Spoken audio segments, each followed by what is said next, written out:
ඕක ක්ලෝස් කරලා ඔයා print එකක් දාන්න. ඕකේ කවන්න.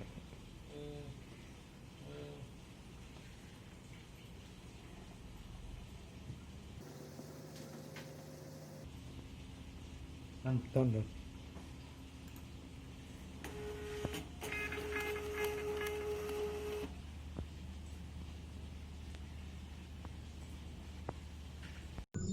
iBond පිළිගන්න කුස්ටෙක් සොලියුෂන් channel එකට අද අපි කතා කරන්නේ driver bypass කරන විදිය. ඉතින් driver bypass කරනවා කියලා කියන්නේ ඒ කියන්නේ උදාහරණයක් විදිහට ඔයගොල්ලෝ දන්නවා Bartender Ultra-lite software එක. මේක හදලා තියෙන්නේ TSC printer brand එකට විතරයි. ඒ වගේම තමයි Zebra printers වලට හදපු Zebra designer කියන එක. ඉතින් මේක හදලා තියෙන්නේ Zebra printers වලට විතරයි. ඉතින් කාට හරි වෙන printer brand එකක් පාවිච්චි කරනොත් ඉතින් අනිවාර්යයෙන්ම අපිට මේ driver bypass කියන ක්‍රමය පාවිච්චි කරන්න වෙනවා. අපි අද බලමු කොහොමද මේ driver bypass කරන්න කියලා මේ වීඩියෝ එකේ.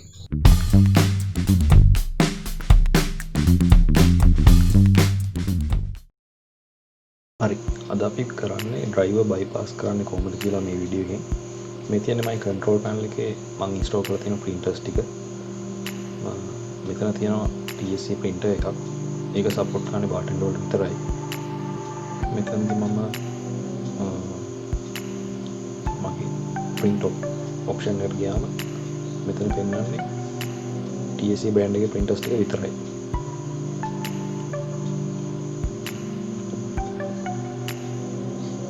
හරි මේක close කරගන්නවා.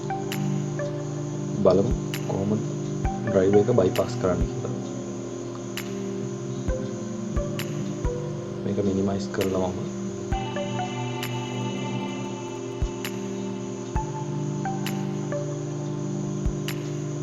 control panel එකට ඒක device and printers කියන එක මම තෝරගන්නවා. මේකදී මම X printer එක තමයි bypass කරන්න යන්නේ. X printer එක right click කරලා okay printer properties යනවා. ඒකයි මම default කරගන්න printer එක.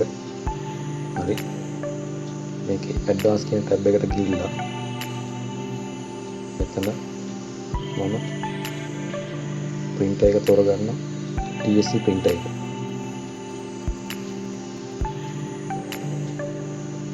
මම OK කරගන්නවා.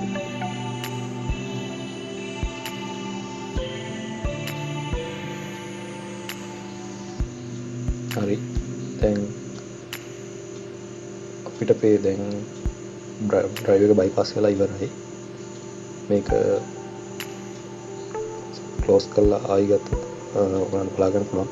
මම printer preference එකට ගියාම මෙතන පෙන්නනවා TSC TE200 copy 1 කියලා.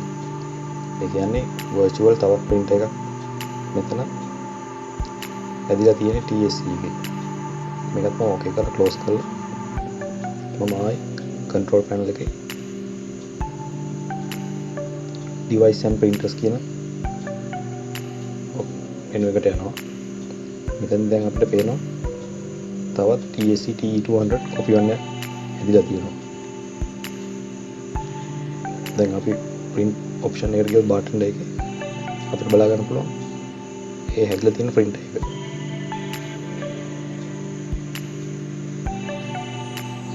මේ විදිහට තමයි driver එක bypass කරන්නේ ඕනෑම printer brand එකක.